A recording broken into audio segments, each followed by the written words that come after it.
À l'enterrement du vieil homme, le garçon a glissé un téléphone portable dans la poche du vieil homme. Après l'enterrement, parce que le vieil homme lui manquait trop, Jack a passé un coup de fil de l'autre côté. Bien que la voix au téléphone soit froide, Jack lui a dit à quel point le vieil homme lui manquait. Le lendemain, de manière inattendue, Jack a reçu un SMS du vieil homme. Il s'agissait d'une suite de lettres CCAA. Jack est choqué, parce qu'il savait ce que cela signifiait. Il l'a immédiatement dit à son père, que le vieil homme lui avait envoyé un SMS à 2h30 hier soir. Il a soupçonné que le vieil homme n'était pas mort.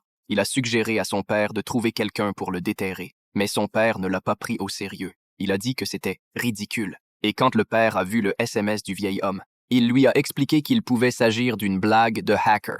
Voyant que Jack n'y croyait toujours pas, son père n'a pu que lui dire la brutale vérité. Le vieil homme est mort d'une crise cardiaque. Le médecin légiste l'avait déjà autopsié, mais Jack n'y croyait toujours pas, car même si le hacker avait piraté le téléphone, mais seul lui et le vieil homme connaissaient la signification de ces lettres, afin de vérifier ses soupçons. Il s'est rendu seul à vélo sur la tombe du vieil homme.